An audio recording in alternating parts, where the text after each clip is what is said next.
In this problem, we have to solve a 3 by 3 system of equations. That means 3 equations with 3 variables, x, y, z. And to do this, we're going to use an augmented matrix with row operations. It's not the easiest way to do it, but it is one of the techniques we have to learn. So you'll see what I've done first is I have transformed this set of numbers, 3, -9, 3, 12, into an augmented matrix like here, and I've done that for each of the equations that I'm given. Okay, and what we're now going to do, this is your answer to the first part, by the way, that's the augmented matrix. What we're now going to do, thank you, Apple, is I'm going to play around with these numbers in the augmented matrix, specifically on the left side of it, until they look like this, a nice identity matrix of ones going in the diagonal and zeros everywhere else. And once I've gotten it into that form, then what I'm left with on the right side, right over here, are all my solutions. Now there's a bunch of steps here, and because it's a 3 by 3, you can't do this in less than 9 steps. Well, I guess you could if you're clever.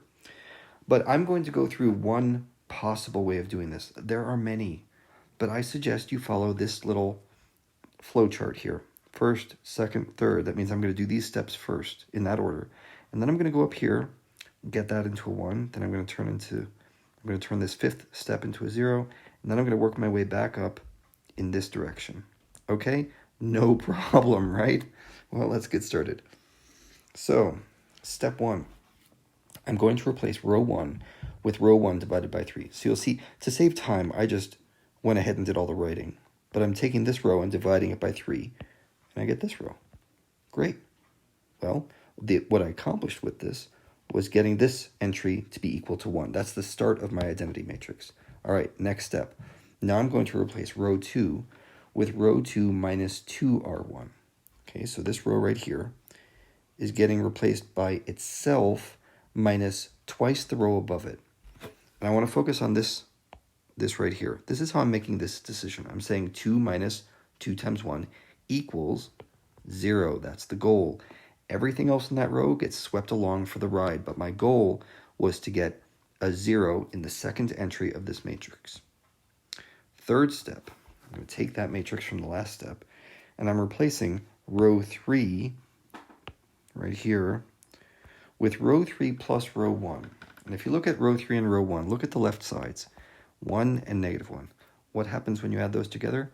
You get 0. That's my goal. Again, everything else in that row just comes along for the ride, but now I have 1, 0, 0 as my first 3 entries. That's a start of an identity matrix. Next step, I'm going to replace row 2 with row 2 divided by -2. Now, how do I decide to do divided by -2? That seems a little random, doesn't it? Well, take a look at this entry right here. I want that to be a 1. The only way to turn it into a 1 is divided by -2. Well, a way to get it to be 1. Everything else comes along for the ride. Next step, number 5, I'm going to replace row 3 right here with row 3 minus twice row 2. Okay, so the goal, again, is to use these two numbers to get the 2 to be a 0. So I'm going to take the third row, subtract twice the second row, and I get this guy. Now it's starting to look really nice. You can see the diagonal forming up. All I have to do is divide row 3 by 2. Okay, I'm going to divide that third row by 2, and instead of 0, 0, 2, -6, I get 0, 0, 1, -3. Great progress. The diagonal is formed. Now I just need to work my way up the top right. So what I'm going to do is replace row 2 with row 2 plus row 2, replace row 2 with row 2 plus 3r3. Okay, that's a tongue twister.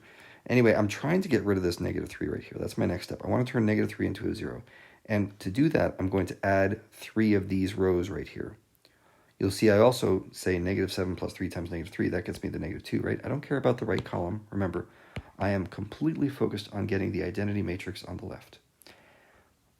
Okay, next step, I'm replacing row 1, this top row right here, with something to get rid of that -3. I want a 0 right there.